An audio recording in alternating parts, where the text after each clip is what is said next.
오늘은 요한복음 14장 15절에서 21절의 말씀으로 하나님을 사랑하는 자라는 제목으로 말씀을 나누고자 합니다.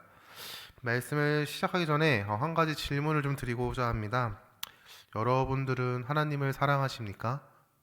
여러분들은 하나님을 사랑하시나요? 우리가 하나님을 사랑한다라고 입술로 교회 안에서 모든 성도님들이 함께 고백합니다. 그러나 우리가 사랑한다고 고백하기 전에 우리는 먼저 그 사랑이라는 단어에 대해서 어떠한 의미를 갖고 있는지를 좀 알아볼 필요가 있습니다. 여러분에게는 사랑이 어떤 것인지 궁금합니다. 여러분에게 사랑이 무엇입니까? 사랑이라는 단어가 갖는 의미는 각자의 가치관에 따라서 조금씩은 차이가 있다고 생각합니다.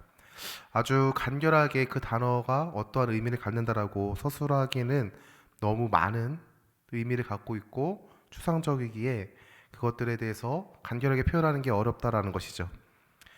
저에게 있어 사랑이라는 단어는 포기하는 것과 포기하지 않는 것이라고 정의했습니다. 상대방을 위해 나의 것을 포기하고 그리고 그 포기했던 것을 포기하지 않는 것이라고 말할 수 있죠. 어떤 분은 제가 정의하는 사랑이라는 단어의 의미를 부정할 수도 있습니다. 그것은 서로가 인정해 줘야 하는 다름의 차이인 것이죠. 그렇다면은 사전에는 사랑이라는 의미를 어떻게 정의할까요? 제가 네이버 사전에 사랑이라는 의미를 좀 찾아봤는데 사랑의 사전적 의미는 어떤 사람이나 존재를 몹시 아끼고 귀중히 여기는 마음 또는 그런 일 그리고 어떤 사물이나 대상을 아끼고 소중히 여기거나 즐기는 마음 또는 그런 일 또는 남을 이해하고 돕는 마음 또는 그런 일 이렇게 표현하고 있습니다. 그런데 우리가 오늘 말씀 15절의 말씀에서 너희가 나를 사랑하면 이라고 말씀하시는 그 사랑은 헬라어 언어적인 표현을 보면은 아가파테라는 단어를 사용하고 있습니다. 우리가 잘 아는 아가페 사랑할 때 그 아가페에서 나온 의미인데요. 이러한 사랑의 단어는 이성 간의 사랑을 보다는 상대방을 향한 조건이 없는 사랑을 좀 더 강조하고 있습니다. 다른 사람을 대신하여 권리나 특권을 기꺼이 포기하는 것이 전제되어 있다라고 보면은 이해하기 쉬울 것입니다. 이렇듯 예수님께서 너희를 사랑하면이라는 말씀 속에는 단순히 예수님을 향한 좋아하는 마음을 떠나서 더 나아가서 그 예수님을 향한 결단의 마음이 전제된다는 것이죠. 이어서 15절에 이렇게 말씀하십니다. 너희가 나를 사랑하면은 나의 계명을 지키리라. 나의 계명이라고 번역되어 있는 개정 개역 한글판에는요. 우리 영어의 더를 의미하는 관사 타스라는 헬라어 언어가 있는데 그게 번역이 안 돼 있습니다. 즉 나의 그 계명을 지키리라라고 이렇게 단어 앞에 붙어야 되는 게 맞는 것이죠. 우리는 이 계명이 예수님께서 우리에게 말씀하신 계명이라는 사실을 알 수 있습니다. 그럼 이 계명은 무엇일까요? 요한복음 13장 34절에서 35절의 말씀을 보면은 이렇게 말씀하고 있습니다. 요한복음 13장은 예수님께서 유월절 전에 제자들과 함께 모여가지고 그들의 발을 씻기신 후에 제자들을 가리켜서 하신 말씀입니다. 요한복음 13장 34절에서 35절입니다. 제가 읽어드리겠습니다. 34절입니다. 새 계명을 너희에게 주노니 서로 사랑하라. 내가 너희를 사랑한 것 같이 너희도 서로 사랑하라. 35절입니다. 너희가 서로 사랑하면 이로써 모든 사람이 너희가 내 제자인 줄 알리라. 예수님을 사랑하는 자들이 지키는 계명은 쉽게 표현하자면 이웃 사랑에 대한 그런 계명입니다. 즉 하나님을 사랑하는 자는 하나님께서 허락하신 이웃을 사랑한다는 말씀이신 것이고요. 여기서 다시 여러분께 묻겠습니다. 여러분은 하나님을 사랑하십니까? 좀 더 구체적으로 말하자면은 여러분을 핍박하고 여러분을 못살게 구는 사람들을 향하여 하나님의 사랑을 실천할 수 있는지에 대한 물음입니다. 부끄러운 이야기지만 저는 그들을 향하여 하나님의 마음을 품기보다는 저의 인간적인 감정이 더 먼저 올라오는 것 같습니다. 교회를 향하여 적대적인 감정을 드러내는 사람들을 예수 그리스도를 향하여 부정적인 말들과 비난과 비판을 쏟아내는 사람들 어떠한 이유가 됐던지 그들의 그러한 말들과 행동을 보면은 그들을 향하여 하나님의 긍휼의 마음을 갖고 그들을 사랑하고 품기 전에 인간적인 마음이 먼저 올라오는 것 같습니다. 그러나 우리가 그들을 향하여 하나님의 사랑을 실천해야 한다는 것이죠. 여러분, 앞에 읽었던 요한복음 13장 34절에서 35절의 말씀에서는 예수님은 제자들을 어떻게 사랑하셨는지에 대하여 말씀하고 있습니다. 앞서 말한 바와 같이 예수님은 제자들의 발을 씻기셨습니다. 발을 씻겨주는 행위는 그 시대적 배경을 보면은 좀 이해하기 쉬운데, 누군가의 발을 씻겨주는 행위는 노예와 같이 신분이 낮은 사람이 신분이 높은 사람을 향하여 했던 행동이라는 것이죠. 그 시대는 샌들과 같은 신발을 신었습니다. 지금 우리가 신고 있는 운동화나 구두나 이런 것과 같이 다르게 구멍이 뻥뻥 뚫려 있는 샌들과 같은 것이죠. 그래서 길거리를 걸으다 보면은 항상 발이 더러워지게 되어 있었습니다. 먼지로 인하여 발이 더러워졌던 것이죠. 그러한 사람들이 실내에 들어왔을 때 항상 먼저 했던 행동이 발을 씻는 행위였어요. 그러한 발을 씻는 행위를 위해서 물을 떠오는 것, 그리고 발을 씻기고 발에 남아있는 물기를 닦는 것, 이 모든 것들이 신분이 낮은 자가 높은 자를 향하여 했던 섬김의 모습이라는 것이죠. 예수님께서는 당연히 제자들에게 섬김을 받아야 하는 분이지만 예수님은 스스로 낮아지심으로 통하여 제자들의 발을 씻기셨습니다. 12명의 제자들의 발을 하나하나 씻기신 것이죠. 낮은 자의 모습을 그들에게 몸소 보이셨습니다. 그리고 제자들을 향하여 새 계명을 주노니 서로 사랑하라.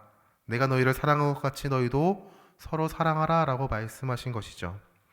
우리가 스스로 낮아지는 하나님의 자녀가 되기를 소망합니다.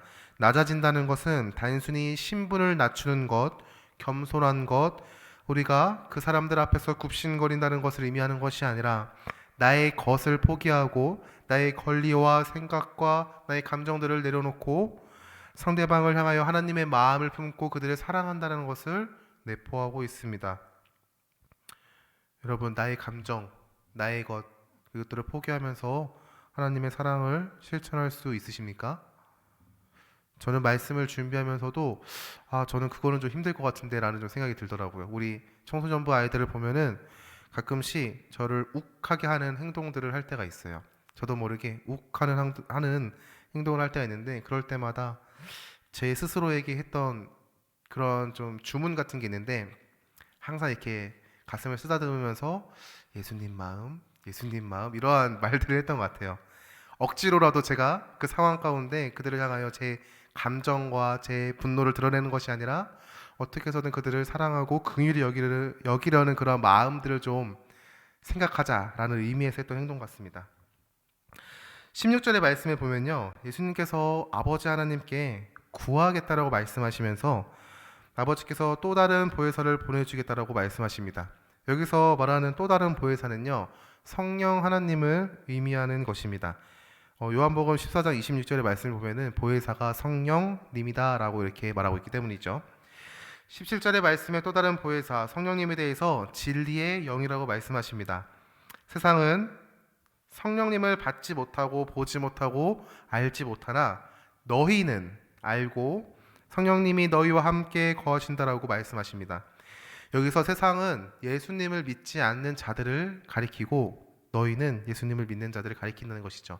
14절 앞부분에 보면요, 하나님과 내가 동일하니 너희는 나를 믿으라. 나의 말씀을 통해서 믿는 자들은, 더 나아가서 그러지 못한 자들은 내가 행한 일들을 통하여 믿어라 라고 계속해서 강조하고 계세요. 즉 예수님을 믿는 자에게 예수님께서는 아버지에게 간구하여 성령님을 보내주겠다라고 말씀하시는 것입니다. 더 나아가서 우리와 함께 하시는 성령님은 진리의 영이십니다. 그분은 진리의 영이세요. 무엇과 대조하여 그분은 진리의 영일까요? 진리가 있다면 비진리가 있다는 것인데, 비진리는 세상의 미혹과 악함과 우리를 하나님 앞에 멀어지게 하는 모든 것들과 대조하여 성령님은 진리의 영이십니다. 우리는 성령 하나님으로부터 인해 분별할 수 있는 진리를 알게 됩니다. 더 나아가 우리가 예수님께서 허락하시는 계명, 하나님의 사랑으로 이웃을 사랑하는 것을 실천할 수 있는 힘과 능력을 성령 하나님으로부터 우리가 얻게 된다는 것이죠. 우리의 힘과 능력으로 절대 할 수 없음을 말하고 있습니다. 그리고 성령 하나님은 우리와 함께 하신다라고 고백합니다. 요한복음 14장 1절에 보면은 예수님은 제자들을 향하여 이렇게 말씀하고 있습니다. 근심하지 말라라고 말씀하시는 것이죠. 제자들은요, 예수님께서 이제 죽음을 향하여 달려나가는 것을 말씀하셨습니다. 내가 죽을 것이라는 것을 예언하신 것이죠. 그러한 모습들을 통하여 많은 제자들이 근심했습니다. 그들을 향하여 예수님은 근심하지 말라라고 이렇게 말씀하시는 거예요.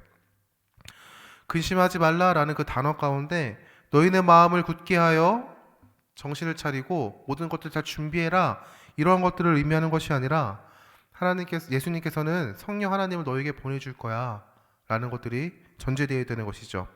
예수님은 그들의 연약함을 아셨어요. 13장의 말씀에 보면은 예수님을 배신하는 가룟 유다에 대해서 말씀하시고 베드로가 예수님을 부인할 것이라는 것을 예언하십니다. 예수님께서 제자들을 향하여 근심하지 말라고 말씀하시는 것은요, 성령님을 그들에게 보내줄 것이다라는 그들에게 전제하고 그것들을 향하여 근심하지 말라라고 말씀하신 것입니다. 그리고 두려움에 떠는 제자들을 고아와 같이 비유하십니다. 여러분, 고아가 누구입니까? 보호자가 없는 어린아이라고 이렇게 사전적으로 정의가 되어 있더라고요. 그들은 자신을 보호해줄 보호자가 없는 존재들입니다. 더 나아가서 그들이 어떻게 살아야 하는지, 어떠한 삶을 살아야 되고 어떠한 방향성을 가지고 살아야 되는지를 가르쳐줄 사람이 없는 존재가 고아입니다. 그러나 예수님께서 성령을 보내시어 제자들을 고아와 같이 버려두지 않겠다라고 약속하십니다. 여러분, 우리는 혼자가 아니라는 사실을 기억해야 합니다. 우리는 혼자가 아니에요. 세상을 혼자 걸어가는 것과 같고 세상이 우리를 비난하고 비판하는 목소리 가운데 홀로 지내는 것 같지만 우리는 혼자가 아니라는 사실을 잊지 않길 소망합니다. 20절에는 내가 아버지 안에, 너희가 내 안에, 내가 너희 안에라는 표현을 사용하시면서 예수님을 믿는 자는 성령 하나님으로 인하여 하나님과 연합된 존재가 됨을 말씀하십니다. 우리가 죄로 인하여 끊어져 버린 그 관계가 회복되고 더 나아가 하나님과 나 사이를 막고 있는 죄의 담을 허무신다라는 것을 의미하는 것이죠. 21절에는 확실하게 우리에게 말씀하십니다. 나의 계명을 지키는 자는 나를 사랑하는 자이며 나를 사랑하는 자는 내 아버지께 사랑을 받을 것이요 나도 그를 사랑하여 그에게 나를 나타내리라. 여러분, 말씀을 맺겠습니다. 여러분, 하나님을 사랑하십니까? 하나님을 사랑하는 성도입니까? 그러한 자는 성령 하나님을 힘입어 예수 그리스도께서 우리에게 허락하신 계명을 지켜나갈 수 있음을 믿습니다. 오늘도 세상을 살아가는 가운데 있습니다. 누군가는 우리를 향하여 분노와 비난의 목소리를 높일 수도 있습니다. 더 나아가 별거 아닌 일 가지고 굉장히 기분이 상하고 그리고 다툼이 일어날 수 있으며 가장 가까운 우리가 사랑한다라고 고백하는 가족들로 인하여 그러한 다툼들이 일어날 수 있다는 것이죠. 이상하게도 주일 전날에는요, 사건 사고가 많아요. 감정적으로 상하거나 뭔가 좀 별거 아닌 일인데 괜히 욱하고. 여러분, 이러한 것들이 다 영적인 방해인 것을 우리가 인지하고 하나님을 향하여 기도할 수 있길 소망합니다. 성령 하나님께, 하나님, 이러한 상황 가운데 나의 마음을 주장하시고 그들에게 하나님께서 허락하신 그 예수 그리스도께서 허락하신 그 계명을 지킬 수 있는 힘과 마음을 허락하여 주십사라고 구할 수 있고 의지할 수 있기를 소망합니다. 성령 하나님께서 깨닫게 하시고 분별하게 하시고 힘을 주시며 우리를 인도하실 줄 믿습니다. 오늘 하루도 하나님의 은혜를 힘입어 살아가는 더시티 사랑의 교회 성도님들 되시기를 예수님의 이름으로 축원합니다. 기도하겠습니다.